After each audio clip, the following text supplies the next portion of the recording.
আধা ঘন্টা রেস্টের পরে এটা অনেকটা ফুলে গেছে।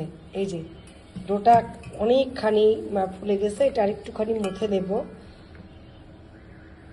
এটা আরেকটু মুথে নেব। ততক্ষণে আমি আপনাদের উপকরণটা দেখিয়ে দিই। এটা চিকেনের সাথে ক্যাপসিকাম দিয়ে একটা সুন্দর একটা ইয়ে তৈরি করে নিয়েছি। তারপরে এখানে চিজ গ্রেট করে না করে চাকু দিয়ে কুচি কুচি করেছি। এখানে একটু টমেটো, এখানে একটু সসেস, ক্যাপসিকাম, এখানে টমেটো সস, একটু পেঁয়াজ, বড় পেঁয়াজ নেই বলে ছোট পেঁয়াজগুলো দিছি, আর চিলি ফ্লেক্স, আর হচ্ছে মিক্সড হার্ব। এখন আমি এটা গোল গোল করে রুটিটা তৈরি করে নেব। বেশ বড় আকারে রুটি বেলে নিতে হবে।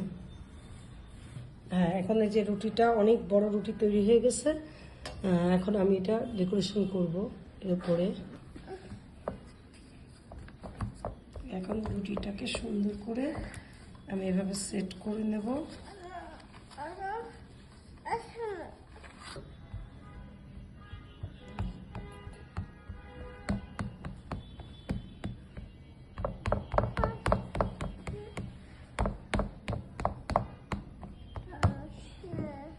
দেন এটার পরে টমেটো সস,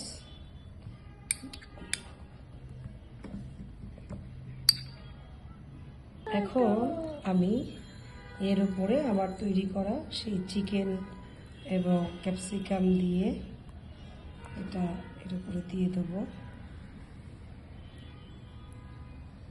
দেন আমি এখানে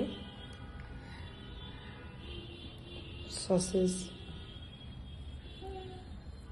পরে আমি টমেটোটাকে দেব। ক্যাপসিকাম লাল এবং সবুজের মধ্যে বেশ সুন্দর লাগবে দেখতে ক্যাপসিকামটা। যেহেতু আমি দুটো পিৎজা তৈরি করব, আমি অল্প পরিমাণে এখানে দিচ্ছি। আমার বাচ্চারা ভেজিটেবলটাও পছন্দ করে না। এটা দেওয়া হয়ে গেছে। এখন আমি এখানে পেঁয়াজের এটা দেব। এভাবে পেঁয়াজের রিং দিলে একটা সুন্দর ফ্লেভার আসবে। এবার আমি এখানে মরিচ দেব, কাঁচা মরিচ আমি এটা করে রেখেছি।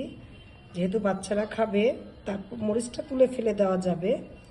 আর আমি একটু এখানে একটু মিক্সড হার্ব যে আমি একটু দিয়ে দিলাম, একটু মিক্সড হার্ব দিয়ে দিলাম। আর একটু চিলি ফ্লেক্স, মানে একটু অল্প অল্প একটুখানি যাতে সুগন্ধি হয়, এটা দিলাম। এরপরে আমি লাস্ট উপকরণ দেবো চিজ। আমার বাচ্চারা একটু চিজটা কম পছন্দ করে, যে কারণে আমি চিজটা একটু মোটা মোটা করে কেটে দিয়েছি, অনেক গ্রেট করিনি। অল্প চিজ দিয়ে দেবো এখানে। এটা অল্প একটু চিজ দিয়ে দিলাম। এটা বেশ মজাদার একটা খাবার। দেন এটা রেডি। এখন আমি এটা ওভেনে প্রিহিট দিয়ে রেখেছি 10 মিনিটের জন্য। এখন আমি এটাকে 15 মিনিটের জন্য আবার দেব। দেখা যাক 15 মিনিটে কি হয়। আমি কনভেনশন আমার এটাতে এতে দিলাম। এটা আমি 15 মিনিট দিলাম। বিসমিল্লাহ।